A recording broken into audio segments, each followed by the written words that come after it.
And this is important. You pick people to be on a commission that the community wasn't involved. Why? Don't understand this. Were we taking orders from someone to get something done? Is promises are made? Think about what y'all doing. Do it better. That's it. That's all they asking. Be truthful to the people and do the process the right way.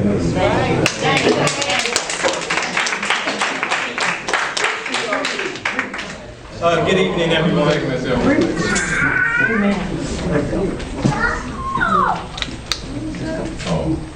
Since it's an open forum, I only wanted to address the comment that was made by Mr. Martin.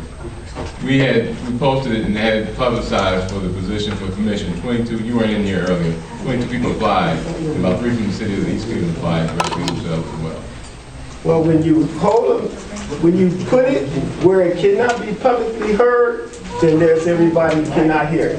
There's many of venues that you could have used that more people could have heard and applied. It was a press release. I've never seen it, and I stay in the press. It was a press release. But that's not here and there. You want to take that to what's the biggest picture of what's going on. But now here go first and say what's press release. Okay. What press release was it in? The Cleveland Press? We don't have one now. Okay, thank you. Was it in the plain Ladies and gentlemen. That's what y'all do. You quiet people No, down. I'm giving him the respect of giving him the floor now. I appreciate you, sir. My name is Joei Graham, former councilman for East Cleveland and a concerned resident. My basic points are this timeline here. I would have loved to see this timeline ahead of the appointment of the commissioners, ahead of the document that was released that embarrassed the city as a whole. I already made my contention, I already made my thoughts and visions known to the council. That was an embarrassment to the residents, both on the hill and in the valley, that document went forward and it did not have the best interest of us at heart, but it seemed to more or less take care of a lot of other people. My other concern is that if you think that merging is the best option and we have not explored all options that East Cleveland can go through in relationship to its administration, in relationship to its legislative branch and its judicial branch, then we are doing ourselves a disservice. I'm not a dumb person. I'm not an ignorant person. So I believe that I was educated enough to know how to run a city and to govern correctly.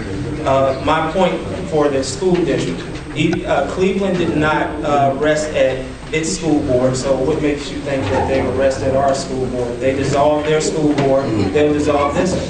It wouldn't be a matter of 2 years that they'll let East Cleveland's school board stand. Okay, so they'll put them on the ballot for a referendum and take them out of power as well. And to, Cleveland Mayor Frank Jackson stated, I don't want East Cleveland if I don't get the schools. That's in a personal conversation. I'm sorry to disclose that, but in a personal conversation, he stated he doesn't want East Cleveland, he can't get the schools. So where are we standing right now? This community has been through a lot. We have 100 years worth of history. And we stand here and we sit in this room and don't speak out against the people that we put in charge. Tell them what they are to do. They don't tell you what you're going to do. The leadership comes from the people first. If you don't say what you want as a relationship to your community and what you want your community to look like, then it's going to continue to look like this. Bad leadership has drafted the things that we see out here in this community. Not controlling the culture of people. Not saying what happens in City Hall on a day-to-day basis. And I'm sorry you guys had to be involved in such a process. If some suggestions come before you and they don't look right, you need to say what it is. Don't let it go beyond you and embarrass everybody. No, we're adults. It embarrassed everybody. And you are educated, you're astute, all of you. And you let that roll out. Okay, when you're an adult, tell the other adults that didn't look correctly and it embarrasses me. That's all I have to say. But I'm saying to you that we put our best foot forward already. Now we have to take a second opportunity. Your first impression is your lasting impression. That's all I'm saying. It's not an embarrassment to you.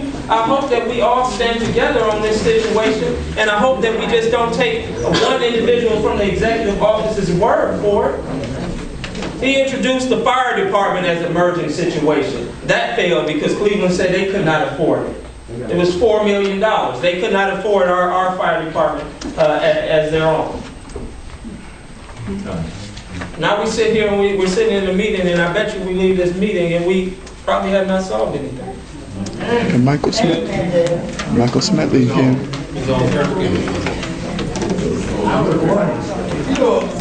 I'm very, very confused. Michael Smedley talking Remember, if again. you want to ask a question, get in line. All right, go ahead. I'm very, very confused. It seemed to me like before the committee was formed, all of this should have been hashed out among ourselves and then appoint them. To me, you appoint a committee and then tell them that you're going now and get the public involved. This should have been done first. That's what I said. That's what I read in Ohio U.S.A. code. When you put them, they're supposed to start negotiating for you, for us. Now that's the way I think. Maybe I'm wrong. Maybe all y'all is right. But when we got y'all up here, we should be up here talking. We should have been talking to them that selected you all. Or even you all, if they, all the people wanted to come out and listen out our concern, and then that let the 3 people I'm put on the committee. That's what I think.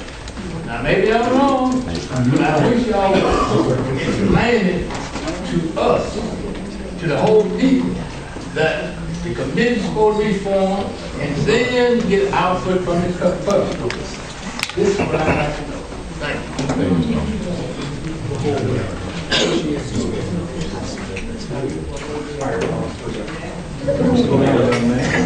So, as I explained earlier, How many times is he gonna speak? Nobody don't want to hear him. And nobody want to hear him. He's crazy, man. Nutty's a fruitcake. I apologize to everybody who's heard this before, but I'd like to make sure that everyone knows about the process that was used to form this. Now, there was a meeting that they had to discuss plans for the commission. And that meeting was held in executive session. However, the executive session did not start in open session as required by the Sunshine Laws. There was no motion made in open session. 2 of the council members left because it wasn't being done legally. And then there were probably 4 to 6 of us, I don't remember entirely, who were there trying to explain to council that what they were doing was not legal according to the Sunshine Laws. And instead of just opening the meeting, having the motion, and then asking us to leave, they called the police and had us escorted out. When we were trying to explain to them what the Sunshine Law stated about starting an executive session and open session, and they didn't close it in executive session. By that time, 1 further member had walked out. So there was that time that was, and besides that, discussing plans is not a legal reason to go into executive session. When you're dealing with personal information, that is a legal reason.